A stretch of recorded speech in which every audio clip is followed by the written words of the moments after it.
ভাগবত জ্ঞান হচ্ছে নিত্য, বেদ জ্ঞান নিত্য, জ্ঞান নিত্য সবসময় রয়েছে।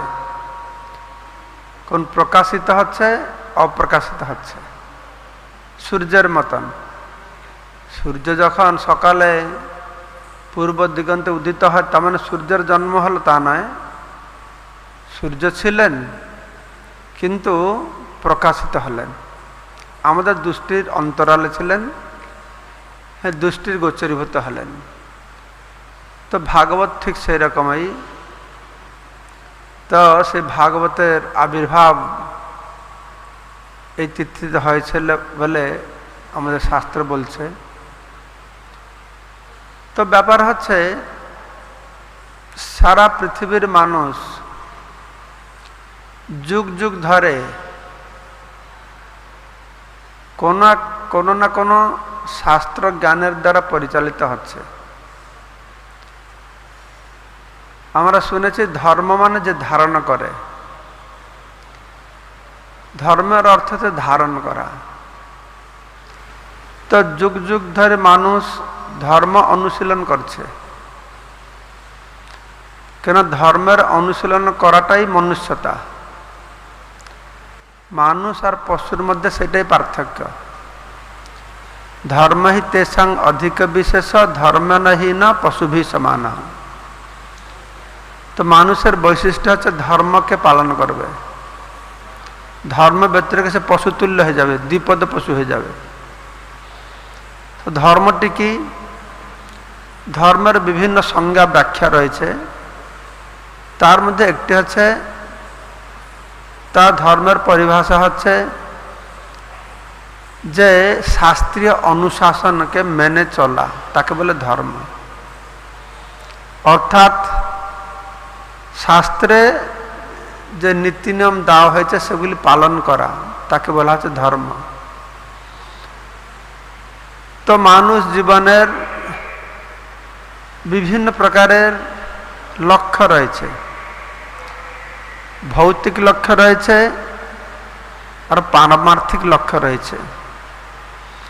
যেই রকম ভৌতিক জীবনে, ভৌতিক জগতে মানুষের বিভিন্ন প্রকারের লক্ষ্য থাকতে পারে। কেউ ইঞ্জিনিয়ার হবে, কেউ ডাক্তার হবে, কেউ প্রফেসর হবে, কেউ রাজনৈতিক নেতা হবে, বহু প্রকার লক্ষ্য রয়েছে। তো যারা আধ্যাত্মিকবাদী তাদেরও বিভিন্ন প্রকার লক্ষ্য রয়েছে। কেউ নিরাকার ব্রহ্মের উপাসনা করছে, কেউ সাকার ব্রহ্মের উপাসনা করছে, কেউ পরমাত্মার উপাসনা করছে, কেউ ভগবানের উপাসনা করছে, কেউ দেবাদেবের উপাসনা করছে। তো এই শাস্ত্রে এই সব কিছু কথা লেখা আছে। তো মানুষ যেই স্বভাবের মানুষ, তারা যেই সঙ্গ লাভ করে, যেই শিক্ষা লাভ করে, তাদের স্বভাব আর সঙ্গ আর শিক্ষার অনুসারে তাদের জীবনের লক্ষ্য তারা স্থির করে। যদি কার স্বভাব আছে আমি টাকা পয়সা ধন সম্পদ পাব, জীবনকে আনন্দময় করব, তাহলে কি হবে? তাদের যেহেতু সে স্বভাব, তারা সেই রকম স্বভাবের মানুষের সঙ্গ করবে। কারা? না, যাদের সঙ্গ করলে তার এই লক্ষ্যগুলি হাসল হবে। যারা দেবাদেবীদের উপাসনা করছে, কর্মকাণ্ড করছে, তো তাদের জন্য শাস্ত্র সেই রকম কথা বলবে, তোমরা এইটা করো, সেটা করো, এইটা করলে এই ফল পাবে, এই দেবতাকে পূজা করলে এই ফল পাবে, এই দেবতাকে পূজা করলে এই ফল পাবে, এই যজ্ঞ করলে স্বর্গলোকে যাবে, এই যজ্ঞ করলে চন্দ্রলোকে যাবে, বিভিন্ন প্রকার বিধান রয়েছে। সেটাও শাস্ত্র, বুঝতে পারছ? সেটাও শাস্ত্র। তো যুগ যুগ ধরে মানুষ এই শাস্ত্রের অনুশীলন করছে, তো শাস্ত্র জ্ঞানের দ্বারা পরিচালিত হচ্ছে। তো বর্তমান সমাজে আস্তে আস্তে শাস্ত্র বহু প্রকারের রূপ ধারণ করেছে। যখন প্রথমে সৃষ্টি হয় সৃষ্টির প্রারম্ভ তো ভগবান বেদ জ্ঞান দিয়েছিলেন, বেদ বেদ শাস্ত্র। তো বেদ মানে কি? বেদ মানে জ্ঞান, বেদ মানে জানা। তো অবশ্যই কোনো কিছু জ্ঞানের প্রয়োজন রয়েছে। জ্ঞানের ব্যতিরেকে আমরা কিছু দেখতে পারবো না, জানতে পারবো না, আর কি করে করতে পারবো কিছু। তো জ্ঞানের প্রয়োজন রয়েছে। তো ভগবান যখন ব্রহ্মাণ্ড সৃষ্টি করেছেন, যেরকম একটা কোন টিভি কোম্পানি টেলিভিশন তৈরি করলো, কেউ রেডিও তৈরি করছে, কেউ টেপ রেকর্ডার তৈরি করছে, কেউ ঘড়ি তৈরি করছে। সে কোম্পানি যখন কিছু করে, প্রোডাকশন করে, তখন তার সঙ্গে একটা ম্যানুয়াল বই দেবে, কি করে সে যন্ত্রটাকে পরিচালনা করতে হবে। তো মানুষ সে প্রোডাকশন, সে মেশিন সঙ্গে সে বইটি নেবে, আর সেখান থেকে খুঁজে পাবে কিভাবে এটাকে চালাবো। ঠিক সেই রকম ভগবান এই ব্রহ্মাণ্ড সৃষ্টি করে। এই ব্রহ্মাণ্ডে মানুষ কি করে অবস্থান করবে তার সব নীতি নিয়মগুলি বলে দিয়েছেন। তো ভগবান এই ব্রহ্মাণ্ডটি হচ্ছে দুঃখালম অশ্বশতম, দুঃখের আলয়।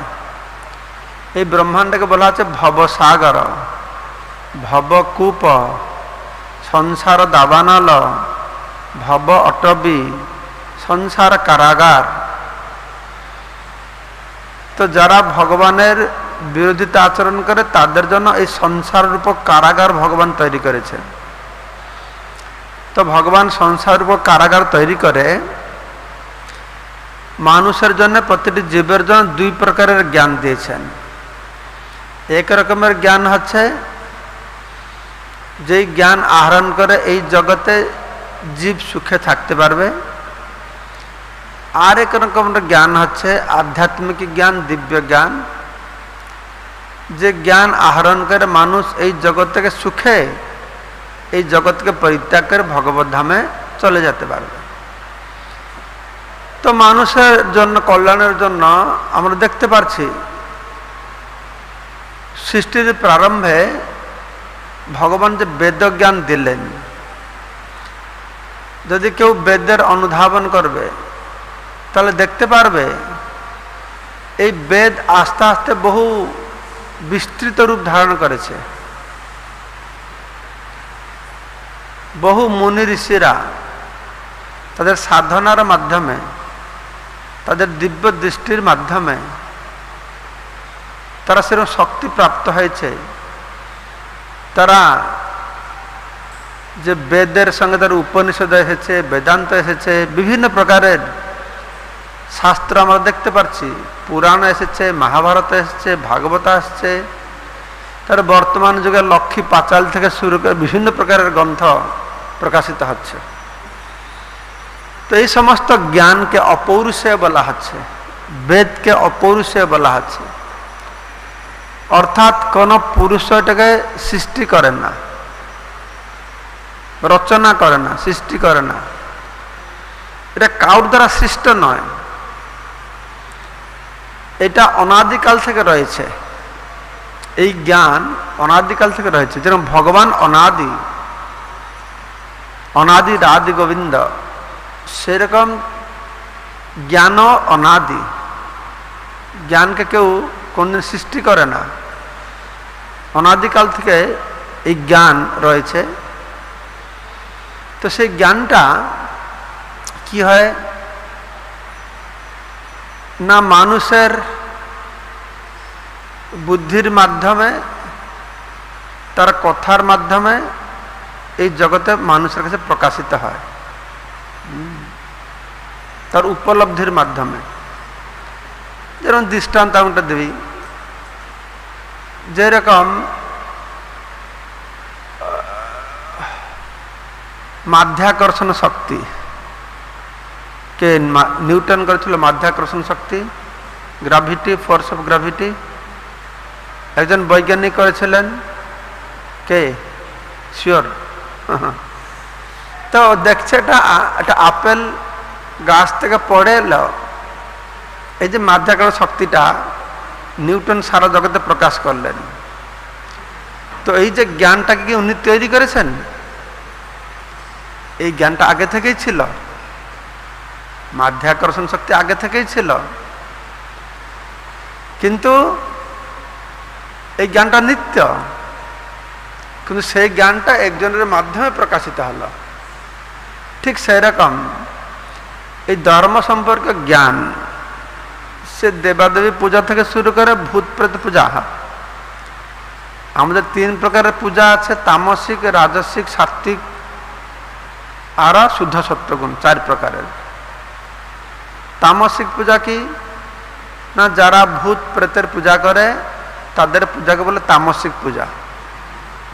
যারা যক্ষ রাক্ষসদের পূজা করে বলে রাজসিক পূজা, উপাসনা। যারা দেবতাদের পূজা করে সাত্ত্বিক উপাসনা, আর যারা ভগবানের উপাসনা করে শুদ্ধ সত্যের উপাসনা।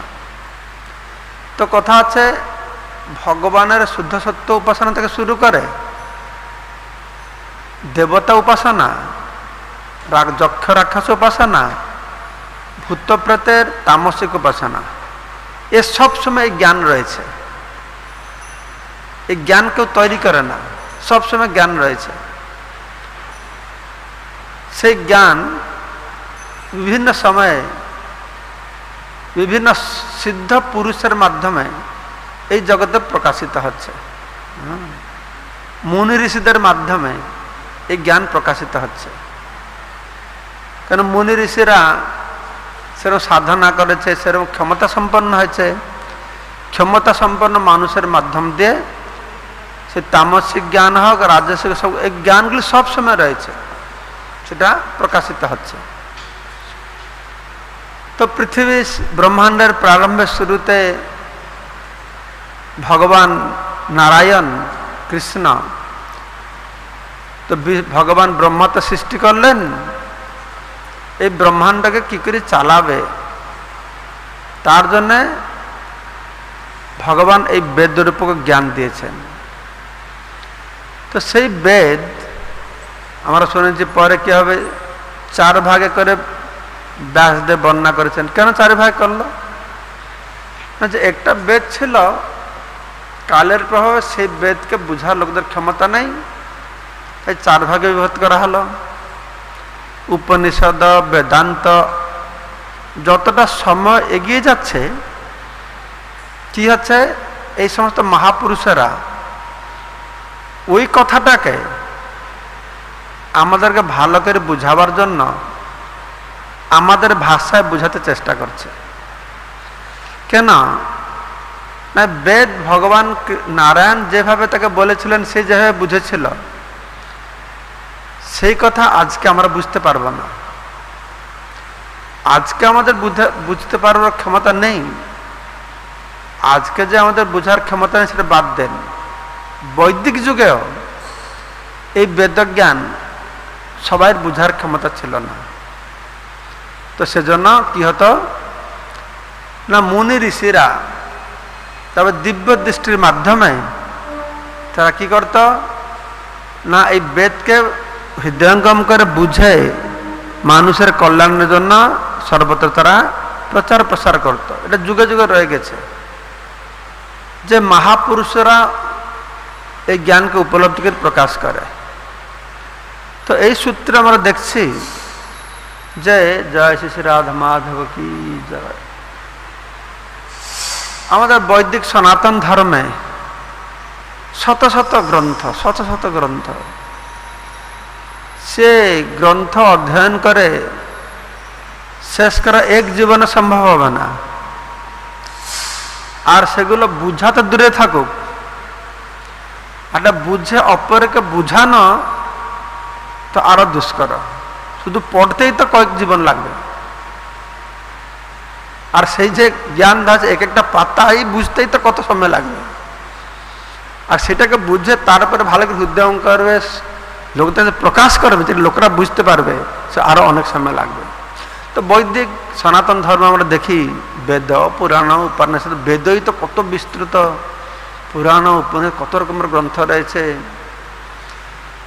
এখনই খ্রিস্টান ধর্মে বাইবেল রয়েছে একটাই গ্রন্থ, বা মুসলিম ধর্মে কোরআন হচ্ছে একটাই গ্রন্থ, সেটাকেও আর বিভিন্নভাবে তারা প্রকাশ করতে চেষ্টা করছে। কিন্তু কোরআন বাইবেল তো বেশি দিন হলো প্রকাশিত হয় না, এই 2000-1500 বছর পূর্বে হয়েছে। সেই জন্য আস্তে আস্তে এটা বেশি গ্রন্থরূপে প্রকাশিত হয় না। কিন্তু বেদ তো সে সৃষ্টির প্রারম্ভ হয়েছে। তো সৃষ্টির প্রারম্ভে মানে নারায়ণ বলছেন ব্রহ্মাকে, ব্রহ্মার বুঝার যে ক্ষমতা, তার 4টে মাথা আর আমাদের একটা মাথা, সে মাথায় আবার কি কিছু নেই, তো কি করে বুঝবো সেটাকে? সেই জন্য মুনি ঋষিরা, মুনি ঋষিদের নেতৃত্ব দিচ্ছেন বিশেষ করে ভগবানের অবতার ছিল ব্যাসদেব। এই সমস্ত শাস্ত্রকে আর সুন্দর সরল করে তিনি জগতের কল্যাণের জন্য বর্ণনা করেছেন। তো সেটা আমরা শ্রবণ করব। তো এই বেদ শাস্ত্রের যে কলিযুগের মানুষের জন্য এই বেদ জ্ঞান, বেদান্ত জ্ঞান মানুষের কাছে কি রূপে প্রকাশিত হয়েছে। যদি বেদের জ্ঞান পেতে মানুষ বেদ অধ্যয়ন করে, বেদান্ত অধ্যয়ন করে, কতটুকু বুঝার ক্ষমতা রয়েছে? মানুষের এখন সেই বুঝার ক্ষমতা নেই। তাই এটি সুস্পষ্ট যে আমরা দেখতে পারি হিন্দু সনাতন ধর্ম অবলম্বীদের বাড়িতে কোনো বেদ নেই, বেদান্ত নেই। কিন্তু বেদ বেদান্ত না থাকলেও সেই সমস্ত মহর্ষিরা, মুনি ঋষিরা সেই বেদ বেদান্তকে কিভাবে বর্তমান যুগের মানুষ বুঝতে পারবে সেইভাবে তাকে প্রকাশ করেছেন। যেরকম বলা আছে সর্ব বেদান্ত সারংহি শ্রীমৎ ভাগবতম উচ্যতে তদ্রসাম তৃপ্তস্য ন্যান্যত্র সাত্রতি ক্বচিৎ। সমস্ত বেদান্তের সার হচ্ছে শ্রীমৎ ভাগবতম। বেদর তরর গলিতং ফলং সুখ মুখাদ অমৃত দ্রব সংযুতং। বেদরূপক বৃক্ষের সুমিষ্ট পরিপক্ক রসাল ফলস্বরূপ হচ্ছে এই শ্রীমৎ ভাগবতম। তো সেটা আমরা আলোচনা করব কিভাবে ভগবান নারায়ণ যে ব্রহ্মাকে চতুশ্লোকী ভাগবত দিয়েছিলেন, বেদ জ্ঞান দিয়েছেন। তখন ব্রহ্মা জিজ্ঞাসা করছেন এই বেদ জ্ঞান হচ্ছে খুব বিস্তারিত বিস্তীর্ণ জ্ঞান, এর সারাংশ কি আমাকে বলুন। তখন ভগবান নারায়ণ চতুর্মুখ ব্রহ্মাকে চতুশ্লোকী ভাগবত বলেছেন।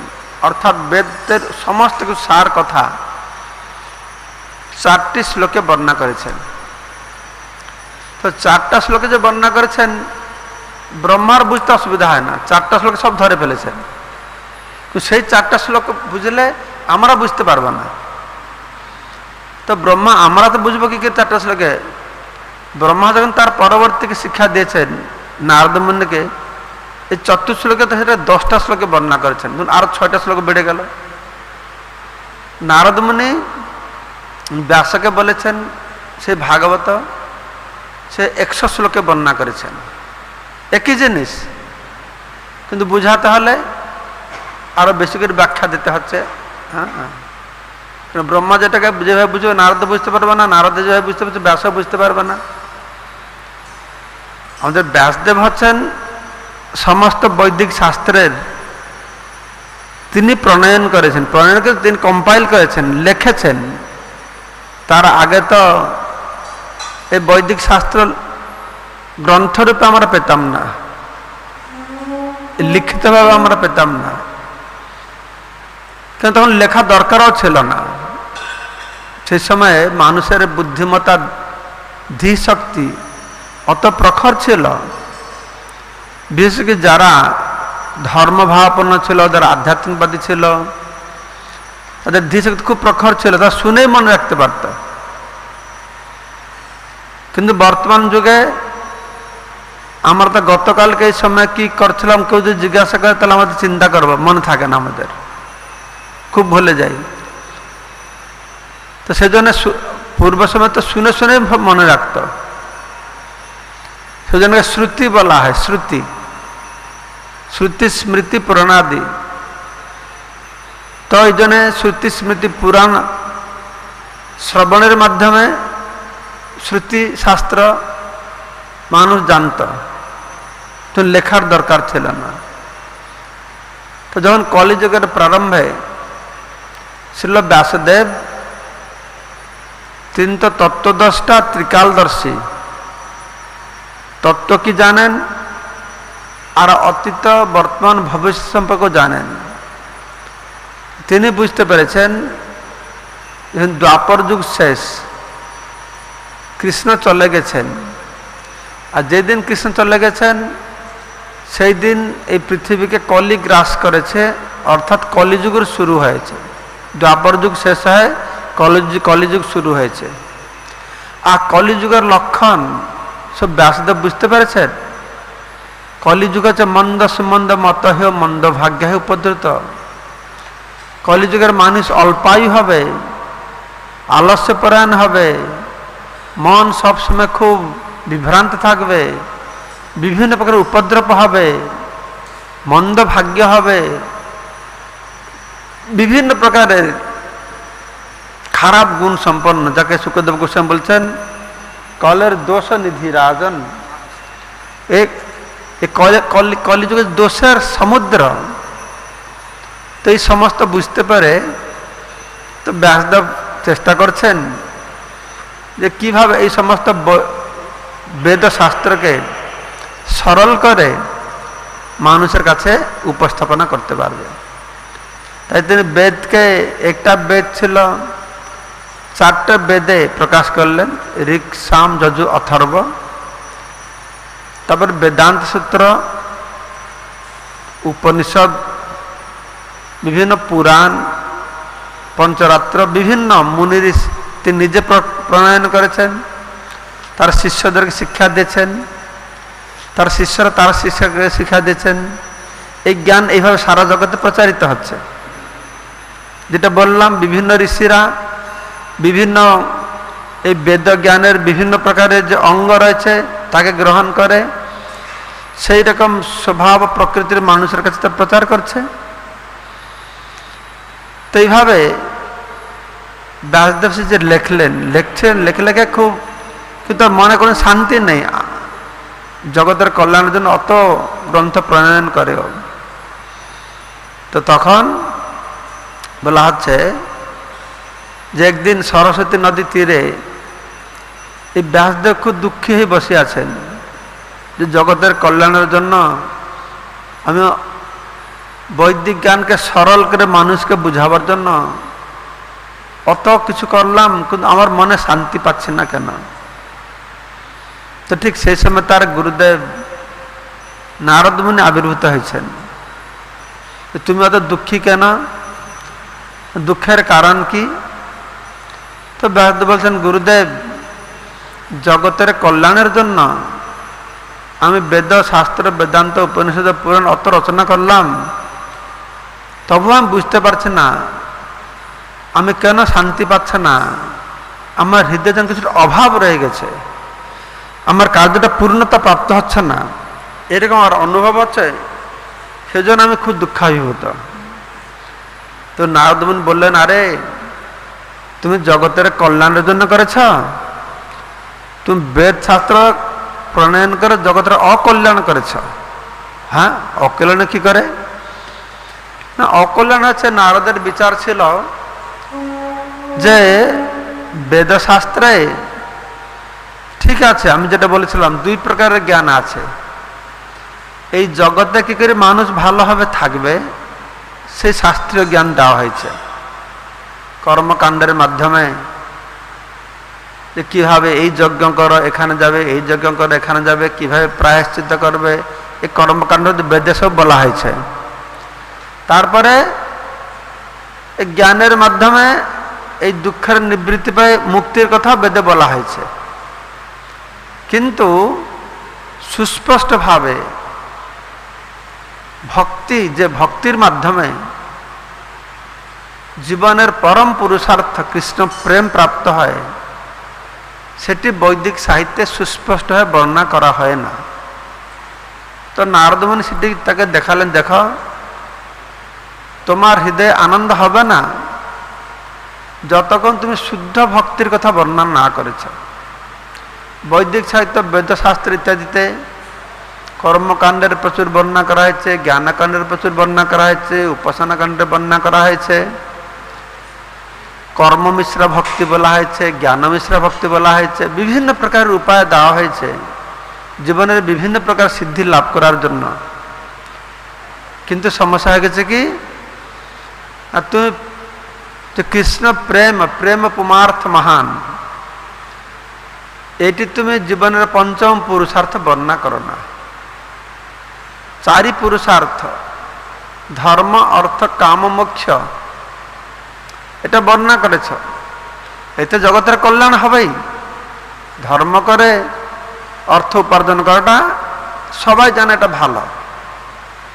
ধর্ম করে অর্থ উপার্জন করে শাস্ত্র বিধান অনুসারে ইন্দ্রিয় ভোগ করো, এটা ভালো। আর যখন সদ্জ্ঞান উদয় হবে, বুঝতে পারবে এই ইন্দ্রিয় ভোগটা জীবনের উদ্দেশ্য নয়, লক্ষ্য নয়, তখন যথার্থ জ্ঞানের অনুশীলন করে মোক্ষ মুক্তি পাওয়ার প্রয়াস করবে, সেটাও ভালো। তাহলে সব ভালো, সব মঙ্গলকর, সব কল্যাণকর, কিন্তু এগুলি কোনোটাই আত্যন্তিক কল্যাণকর নয়। আত্যন্তিক মঙ্গল কিসেতে হবে না, আত্যন্তিক মঙ্গল হবে যখন জীব গোলক বৃন্দাবনে ভগবান শ্রীকৃষ্ণের চরণকমলে তার অহেতুকী প্রেমময় সম্পর্ক স্থাপন করতে পারবে। সেটি হচ্ছে কি না আত্যন্তিক কল্যাণ, সেটি যে শ্রেয় বস্তু, সেটা সব থেকে শ্রেয়, শ্রেষ্ঠ আত্যন্তিক বস্তু। তো সেইটাই নারদমণি তার উপদেশ দিয়ে ব্যাসদেবকে জানালেন, তুই শুদ্ধ ভক্তি সম্পর্কে কিছু লেখ। তখন সেটাই ব্যাসদেব এই ভাগবত সম্পর্কে নারদমণির কাছ থেকে তো কিছু শ্রবণ করেছেন, তো তার দিব্য দৃষ্টির মাধ্যমে, তার গুরুর কৃপাতে এই সমস্ত ভাগবত সম্পর্কে জ্ঞান তার হৃদয়ে প্রকাশিত হয়েছে। তো এই বেদ বেদান্তে অত গ্রন্থ রচনা করেছেন। তো এই যে ভাগবত জ্ঞান কিভাবে প্রচার হবে, তখন তো লেখা টাকা বেশি ছিল না, লোক বলে বলে শুনে শুনে প্রচার করতো। কি কি প্রচার হবে? ব্যাসদেব বিভিন্ন মুনি ঋষি তার শিষ্যদের মাধ্যমে বেদের বিভিন্ন অংশ তিনি প্রচার করেছেন, কিন্তু এই ভাগবত জ্ঞান প্রচার করতে তো ব্যাসদেবের ইচ্ছা হচ্ছে, ভগবানকে প্রার্থনা করছেন, আমাকে একটি এরকম পুত্র সন্তান দেন, যোগ্য পুত্র, যে কি ভাগবত জ্ঞানকে প্রচার করবে। কেন ভাগবত হচ্ছে পরমহংস স্তরীয় জ্ঞান। শ্রীমৎ ভাগবতম পুরাণম অমলম যদ বৈষ্ণবানাং প্রিয় যস্মিন পারমহংসম একম জ্ঞানম পরম জ্ঞাতে তত্র জ্ঞান বিরাগ ভক্তি নৈষ্কর্ম্যম আবিষ্কৃতম। তো এখানে বলা হচ্ছে পারমহংস, পরমহংস যারা মুক্ত পুরুষ, তো সেই রকম একটি পুত্র কামনা করেছেন। তার ফলে তিনি শুকদেব গোস্বামীকে প্রাপ্ত হয়েছেন। তো শুকদেব গোস্বামী সম্পর্কে আমি শুনেছি, তিনি ব্রহ্মবাদী ছিলেন ঠিক, জগৎ মিথ্যা ব্রহ্ম সত্য। আবার বলা হচ্ছে যে শুকদেব গোস্বামী তার পূর্ব জীবনে সুখ পাখি ছিলেন।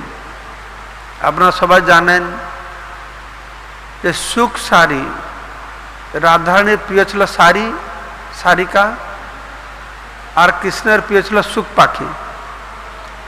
যেমন ভগবান শ্রীকৃষ্ণ এই ভূলোক পরিত্যাগ করে সুধামে চলে যাচ্ছেন, তখন সুখ পাখিকে বলেছেন তুমি থেকে যাও, তুমি থেকে আমার এই মহিমা প্রচার করো, কৃষ্ণের মহিমা প্রচার করো। কেন কৃষ্ণ তো একটা বিশেষ মহিমা জানাবার জন্য লোকেদেরকে এসেছেন। সেটি কি না, রাগমার্গ ভক্তির লোকে করিতে প্রচারণ। রাগমার্গ ভক্তির লোক জানে না, ব্রজ ভক্তি সম্পর্কে লোক জানে না। সেটি যে সব থেকে শ্রেষ্ঠ। রাগানুগা ভক্তি, রাগাত্মিকা ভক্তি, ব্রজবাসীদের রাগাত্মিকা ভক্তি সব থেকে শ্রেষ্ঠ। সে সব থেকে ভগবানকে বেশি আনন্দ দেয়। পুরুষার্থের মধ্যে সর্বশ্রেষ্ঠ পুরুষার্থ হচ্ছে প্রেম পুমার্থ মহান শ্রী চৈতন্য মহাপ্রভুর মতমিদম তত্রদ্রো না পরহ। তো কৃষ্ণ ইচ্ছা করলেন, সুখ পাখি বল তুমি এই জগতে থাকো, তুমি থেকে এই তত্ত্ব প্রচার করবে। তো ভগবান শ্রীকৃষ্ণ চলে যাওয়ার পরে সুখ পাখি খুব কৃষ্ণ বিরহ অনুভব করল। তো এই বিরহকে প্রশমিত করবার জন্য সুখ পাখি খুঁজলেন কোথায় ভগবানের কথা হচ্ছে, আমি একটু শুনব ভগবানের কথা। তো সেটা তিনি গিয়ে কৈলাসে, শিবজি তখন নাকি ভাগবত পাঠ করে শোনাচ্ছিলেন কাকে, পার্বতীর কাছে। পার্বতী ভাগবত শুনছিলেন। তো একটি গাছে সুখ পাখি বসে শিবের এই ভাগবত কথা শ্রবণ করছেন। শিবজি চক্ষু বন্ধ করে ভাগবত কথা বলেই যাচ্ছেন, মাতা পার্বতী শুনছেন। আর কথায় কথায় তিনি প্রতি উত্তর দিচ্ছেন, হ্যাঁ হ্যাঁ বলে ইশারা দিচ্ছেন যে হ্যাঁ হ্যাঁ এরকম বলছেন। তো এক সময় নাকি বর্ণনা করা হচ্ছে যে পার্বতী দেবী ভাগবত কথা শুনতে শুনতে একটু অন্যমনস্কে শুয়ে পড়েছেন। সুখ পাখি দেখছেন যে এখন যদি এই হু হু শব্দটা না শুনে তাহলে শিবজি মনে করবে পার্বতী শুয়ে পড়েছে, কথা বন্ধ হয়ে যাবে। সুখ পাখি কি করছে, সে পার্বতীকে অনুকরণ করে, পার্বতী দেবীকে অনুকরণ করে সেরকম এই হু হু শব্দ করা তারা স্বীকারোক্তি প্রকাশ করছেন। হু হু বলছেন পার্বতী যেরকম তাকে অনুকরণ করে। তো শিব মনে করছেন পার্বতী শুনছেন, তো বলে যাচ্ছেন।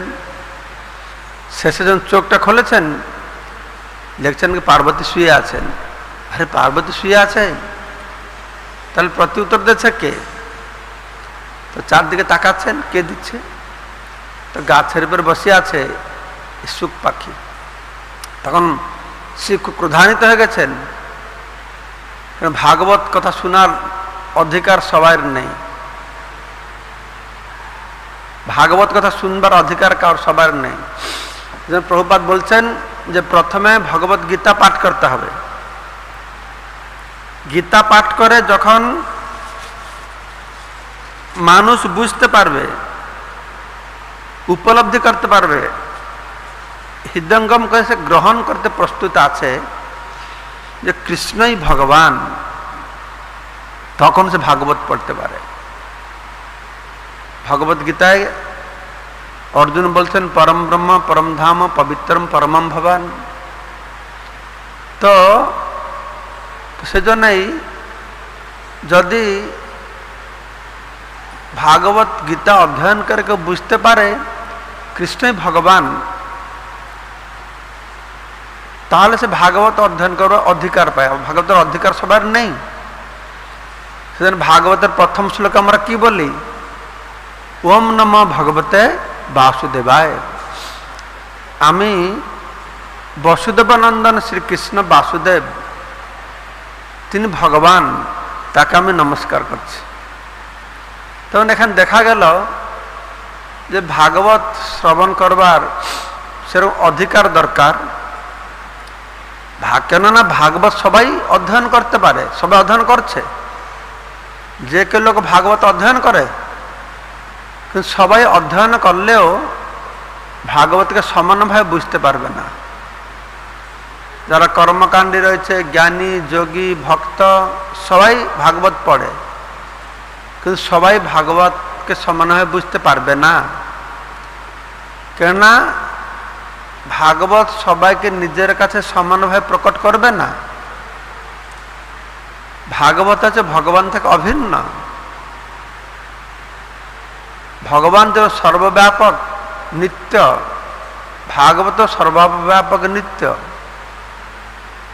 তো ভগবান যেরকম বলছেন যে যথামাং প্রপদ্যন্তে তাং তথেব ভজামিহম, আমাকে যেভাবে প্রপত্তি করবে আমি সেভাবে প্রতিদান দিব। তো ভাগবত সেই রকম, যেই ভাব নিয়ে তাকে পাঠ করবে সে ভাগবতকে সেইভাবে বুঝবে। তাই কর্মকাণ্ডে যদি ভাগবত পড়বে, তাদের কাছে ভাগবত যেরকম অর্থ তারা বুঝবে, জ্ঞানীদের কাছে তার অর্থ আলাদা হবে। বৈষ্ণবদের কাছে সেই একই কথার অর্থ আলাদা হবে, কেননা ভাগবত তাকে নিজেকে বিভিন্ন প্রকার সাধকের কাছে বিভিন্ন রূপে প্রকাশ করবেন। সর্বোপরি যারা চৈতন্য মহাপ্রভু অনুগামী, যা পড়ো ভাগবত বৈষ্ণবের স্থানে একান্ত আশ্রয় কর চৈতন্য চরণে। তো গিয়ে ভাগবত অধ্যয়ন করো, বৈষ্ণবের কাছে অধ্যয়ন করতে হবে। বৈষ্ণবদের কাছে যদি ভাগবত অধ্যয়ন করা হয় তাহলে তার আসল অর্থ সুস্পষ্ট হবে। আমরা গ্রন্থ পাঠ করতে পারি, কিন্তু তার থেকে শ্রবণ করি, ভক্তদের সমাগমে যদি ভাগবত কথা আলোচনা হয়, তো সেই ভাগবতকে বলা আছে শতাং প্রসঙ্গান মম বীর্য সম্বিদ ভবন্তে হৃতিকর্ণ রসায়ন কথা। শতাং প্রসঙ্গান, সৎ সমাজে, সাধু সমাজে যখন ভাগবত কথা আলোচনা হয়, তখন ভগবানের কথা আরো বীর্যবতী হয়। তখন সে কথা হৃদয় আর কর্ণকে রসে ভরে দিয়ে আস্বাদনীয় হয়ে ওঠে। তো এখান থেকে আমরা বুঝতে পারছি যে ভগবান যখন এই ভাগবত রূপে প্রকট হন, তো যারা চৈতন্য মহাপ্রভু অনুগামী হয়, এই ভাগবত অধ্যয়ন করবে, তাদের কাছে শ্রীমদ্ ভাগবতম সম্পূর্ণ আলাদাভাবে প্রকাশিত হবেন। তারা ভাগবতের স্বরূপকে অন্যভাবে বুঝতে পারবে। তো তাদের জন্য ভাগবতের লক্ষ্যটি কি হবে না, পঞ্চম পুরুষার্থ প্রেম। যোগীরা পড়লে তাদের ধ্যানের কথা প্রকাশিত হবে, জ্ঞানীরা পড়লে ব্রহ্মজ্ঞান বলে মনে করবে, বৈষ্ণব বললে ভক্তির কথা মনে করবে। কিন্তু চৈতন্য মহাপ্রভু তারা প্রেম ভক্তি, পঞ্চম পুরুষার্থ প্রেম ভক্তিকে তারা প্রাপ্ত হবে। তো সেই যে গূঢ় জ্ঞান, ভক্তি সম্পর্কে জ্ঞান, এটা গূঢ়। এই জন্য বলে বেদ গোপ্য।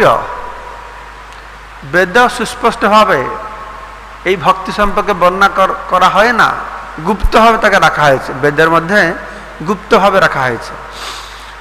তো শিবজি চিন্তা করছেন যে কথা কে শুনল, চতুর্দিকে যে পাখিটা, পাখি শুনে ফেলল, তখন তার ত্রিশূল ধরে তাকে খুব ধাওয়া করছেন। তো পাখিটা উড়ে উড়ে গিয়ে যাচ্ছে, ইয়ে পৌঁছেছে বদরিকাশ্রমে। এই পাখি গিয়ে বদরিকাশ্রমে পৌঁছে গেছে। তো বদরিকাশ্রমে দেখছে যে সেখানে ছিল ব্যাসদেব তার পত্নী বৃথিকার কাছে কি করছেন, এই বৃথিকাকে ভাগবত কথা শোনাচ্ছেন। তখন এই ভাগবত কথা শুনে ব্যাসদেবের পত্নী অত তন্ময় হয়ে গেছেন, অত আনন্দ পাচ্ছেন, সে একদম বলে না, সে যেন ভাগবত কথা পান করছে, সত্যি সত্যি হাঁ করে পান করে যাচ্ছিলেন। যখন কেউ ধ্যান দিয়ে কোনো কথা শুনে না, সে মুখটা হাঁ করে বসে থাকে, যেরকম সাগর প্রভু হাঁ করে বসে আছে এখানে, অত মন দিয়ে শুনছে। তো সেই ব্যাপার হচ্ছে, তখন এই পাখি নাকি গিয়ে এই ব্যাসদেবের পত্নীর মুখ দিয়ে তার গর্ভে প্রবেশ করে। তো এইভাবে একটা বর্ণনা করা হয়েছে যে সুখদেব গোস্বামী কিভাবে পূর্বজন্মে সুখ পাখি ছিলেন, তার সঙ্গে সঙ্গে বর্ণনা করেছেন ব্রহ্মবাদীও ছিলেন। ঠিক আছে।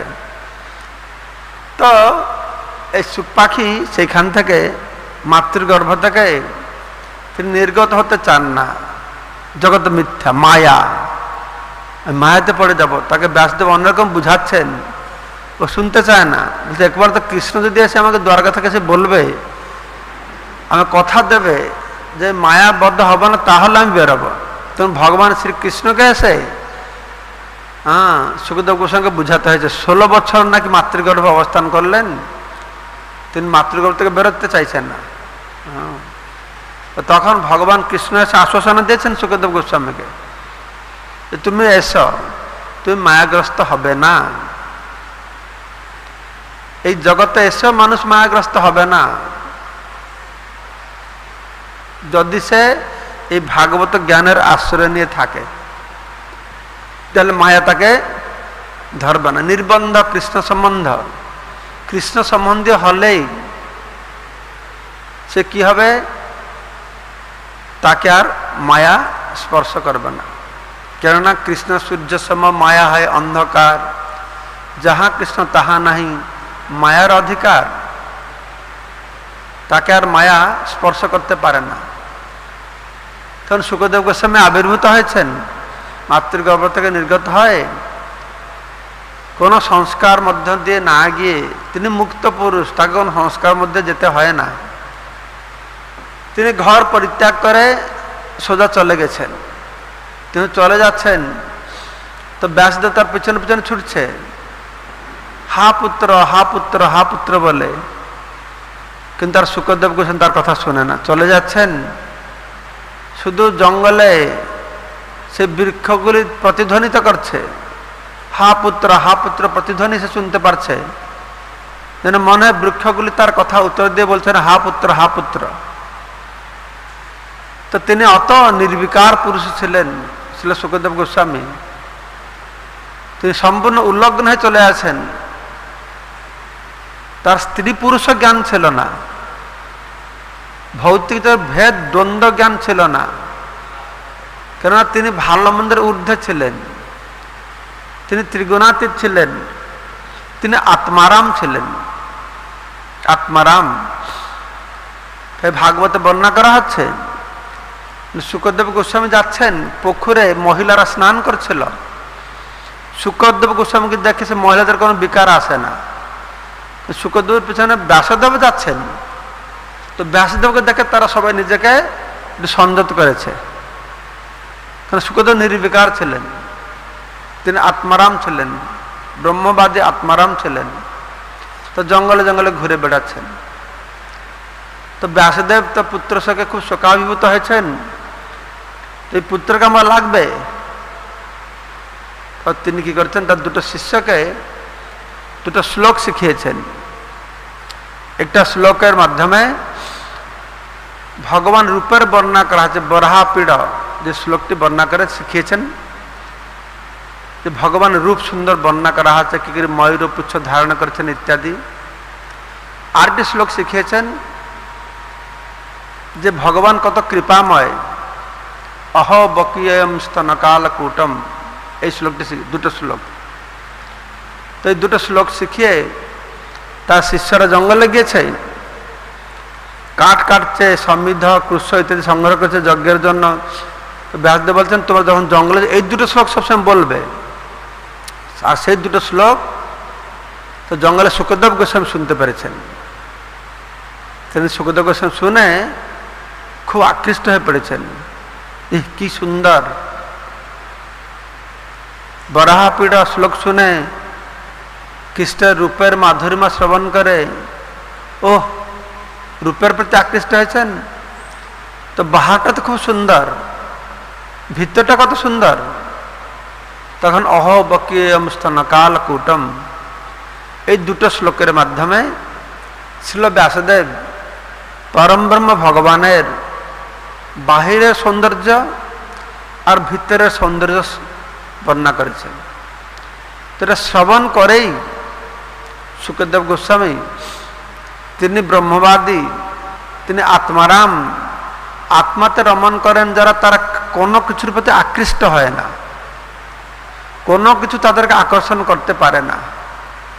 কিন্তু তা সত্ত্বেও দেখা যাচ্ছে যে আত্মারামশ্চ মনঃ নিগ্রন্থ্যপি উরুক্রমে कुर्वन्ति अहेतुकीं भक्ति इत्थम्भूत गुणहरि। भगवान श्रीहरि गुण अत अद्भुत, भागवते भगवान गुण अत अद्भुत भावे सुंदर वर्णना करा है चमत्कार भावे। इत्थम्भूत गुणहरि जे आत्मारामश्च मुना है, जे आत्माराम मुनि सकल जरा आत्माते रमन करे निजेर आनंदर जने परेर पर निर्भर करे ना, अपेक्षा राखे ना,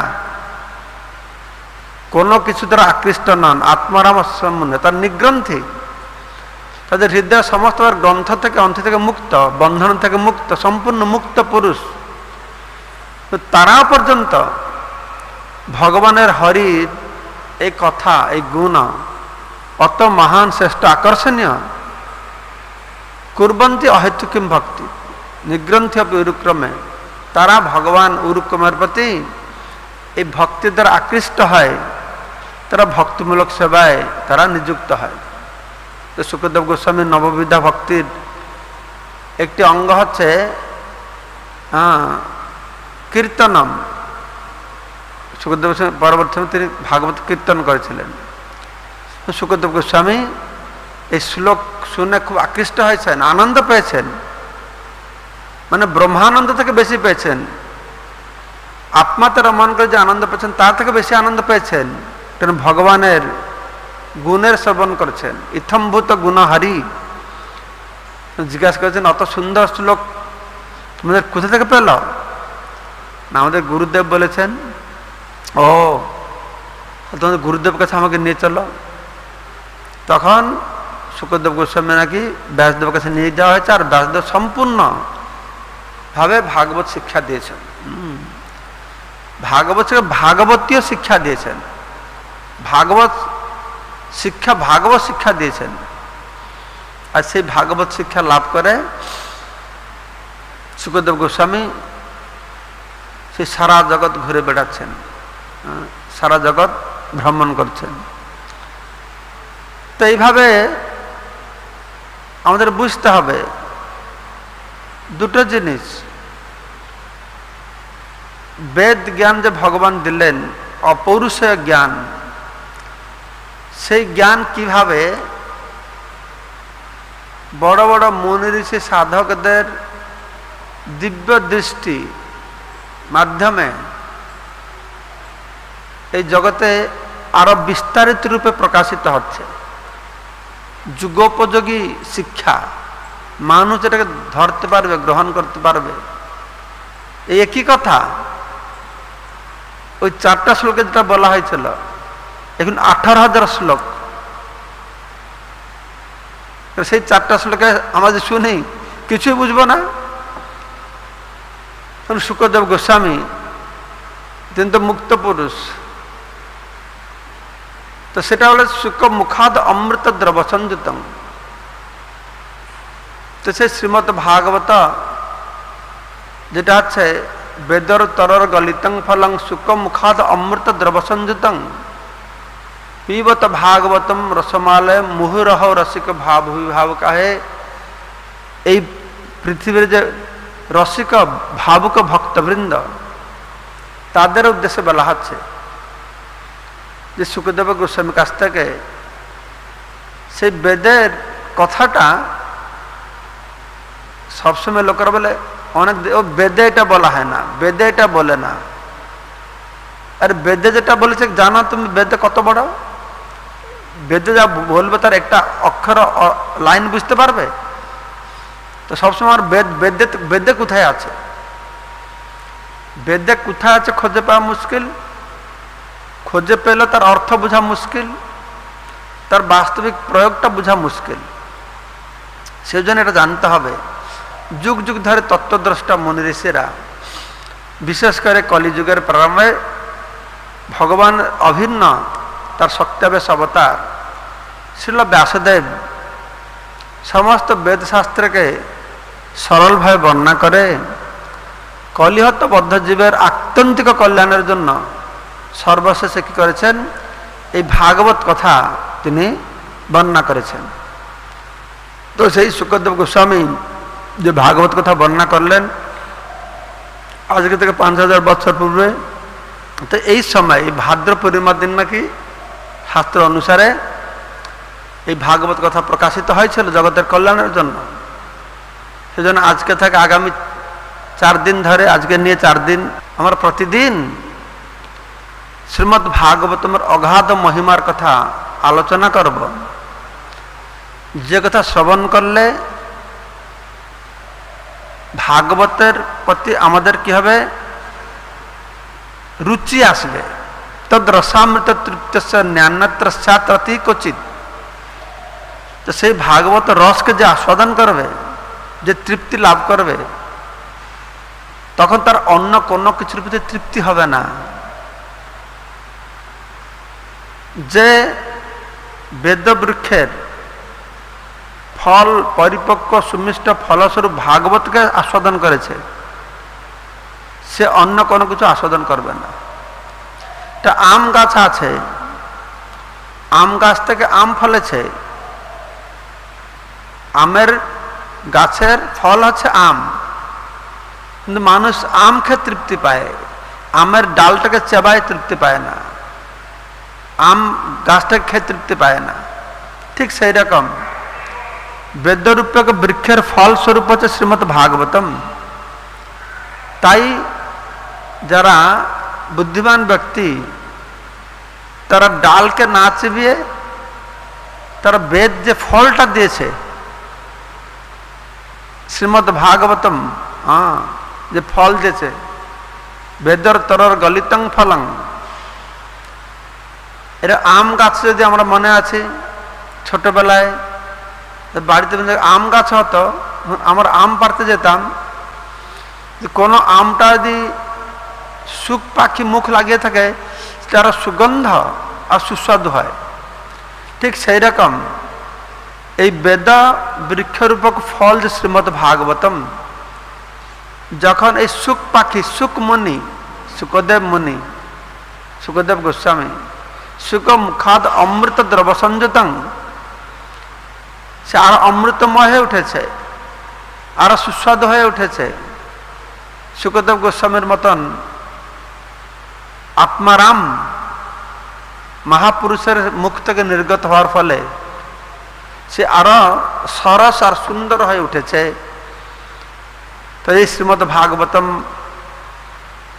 আবির্ভাব তিথিকে উপলক্ষ করে তো আমরা আগামীকাল পরশু আর 3 দিন এই কথা শ্রবণ করব, যে কিভাবে ভগবান কৃষ্ণ যখন স্বধামে চলে যাচ্ছেন, কৃষ্ণ সুধাম অপগতে ধর্ম জ্ঞানাধিবি সহ কলৌ নষ্ট দিশামে এক পুরাণার্ক ধুনদিত।